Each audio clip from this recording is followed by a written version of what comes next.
What you manifest in your mind, you can bring to reality. Aquaman is out. Duh. It's made all the money, as so many bad movies do.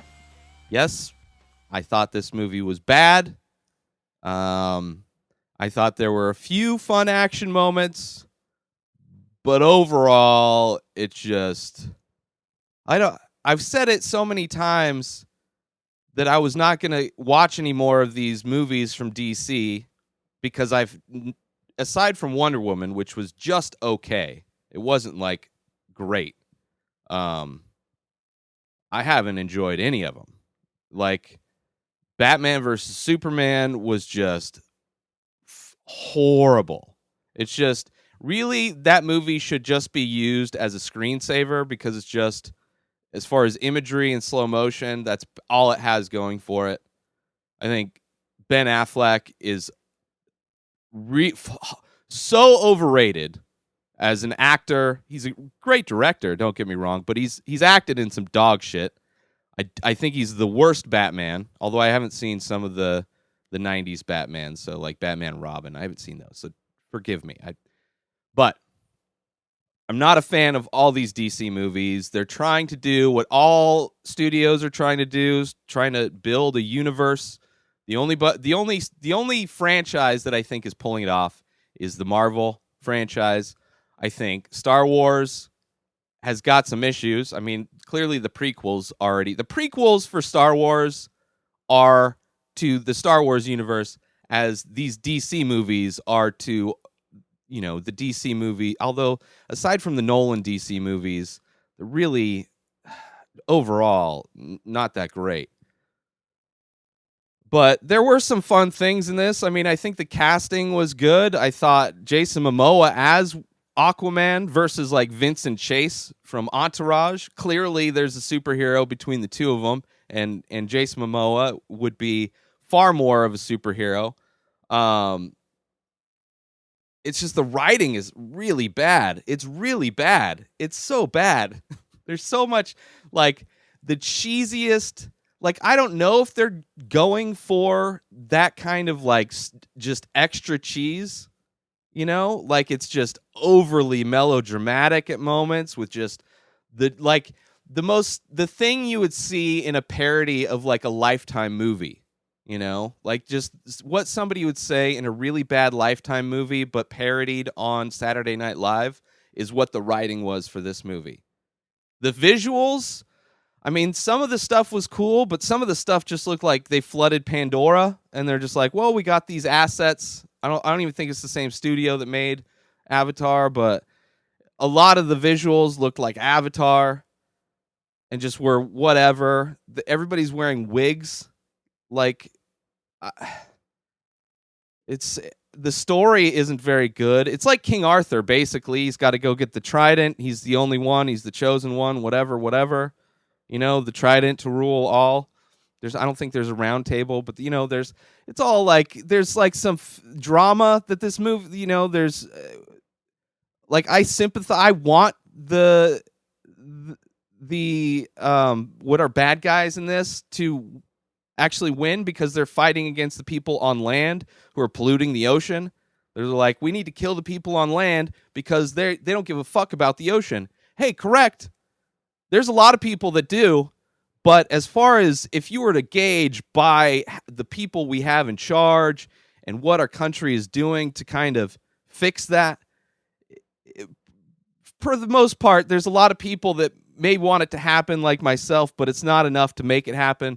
So, yeah, I could see why somebody would want to fucking destroy us because we're destroying the ocean, we're destroying the environment. So I don't want Aquaman to win. I don't. The bad guy, the mercenary guy, the Manta guy, like he gets this suit. I'm jumping around to all this. I'm assuming you watch this movie. I'm just going in. I'm assuming I'll spoil it if there's. Good guy wins. He was in the thing with the other people, the Justice League. But the Manta guy, he gets this suit, prototype suit from these other guys. And first thing he does is take it apart and re-engineer it. It's like, what qualifies him to do any of that work? Like, what's going on? Like, there's like no connection to even like, oh, saying that, oh, he's kind of an engineer. He's done this stuff in the past. Like, no, he's just like a mercenary. And then he's given this like what would be like a space age suit in a different type of science fiction movie. And he's just like, oh, I understand this technology. It would be like somebody in Black Panther getting a device from Wakanda and be like, oh, I'm just going to re-engineer this. And just like, oh, I'm a grunt soldier guy, but I'm going to just go re-engineer this thing from technology that nobody in my world would know how to work on because it doesn't exist in our world. But yeah, he modifies it and paints it black. Ooh. There's some cool fight scenes. Nicole Kidman in her, rubber person. Everything's rubber people. Everything is fucking rubber people. When they're underwater, it's like, this movie is like, it's not even fast food. It's just like bad, like not even Doritos. It's the off-brand of Doritos, right? It's just so bad for you. But it's just got the right kind of chemical powder on it, so people keep eating it up. I mean, it's made a shitload of money, but the Transformers movies have made a shitload of money, and probably some of the worst movies ever made, But they keep getting made. They keep making these DC movies. It's just, I don't get it. It's not the worst DC movie, aside from Wonder Woman, which was just okay. I would say this is the second best DC movie. But that's not saying much. The bar is so low. With the franchise. But yeah, the fight scene with Nicole Kidman in the house, cool, sure. When they're running on the rooftops and it kind of cuts between Jason Momoa's character and then the generic female love interest character that like plays a big, like they have like out of nowhere this love connection. It's just so much of this movie was just like, aside from like just having to watch it so I could talk about it, and I really wanted to walk out of this movie. I really did not want to stay for the full, because it was just bad. It was just so bad. The writing is just like, why can't they hire somebody? I mean, the visual's fine. Like, at least get the writing up to like the CG level. The money you're spending on CG, why don't you pay writers to make these people say better dialogue? Right?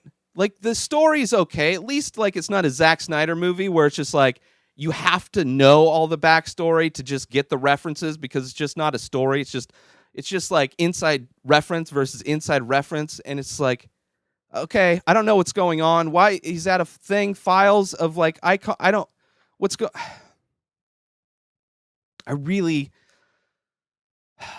know. It was okay, I guess. It was okay. Here's the thing. Aquaman can't get stabbed with a sword. There's a scene, his skin's so tough, he can't get stabbed with a sword, right? Mercenary has a sword hand, tries to stab him. I think that was from a sword hand. Maybe it was just from a dagger. Couldn't get stabbed. Yet, motherfucker is covered in tattoos. So how on an earth with earthly things, with regular needles, is he getting covered in tattoos and tribal tattoos? How is that happening when a sword can't even scratch him? It's just, I don't get it. I did not like green eggs and ham. There's just so much of it I didn't like. It's so overrated, but there's not a whole lot out right now. So it was okay. It was okay, I guess. Whatever. I just don't. I'm done talking about Aquaman. Hopefully I won't go see any more DC movies, but I probably will, just because, whatever. Something. New episodes of this show come out every day. Subscribe everywhere podcasts are found. Binge the show over at patreon.com/inspireddisorder. Inspireddisorder.com for all of my artwork. I have over 600 paintings available for you to purchase, as well as t-shirts. At Ray Taylor for me on all social media. Have a great day, everybody. Peace out!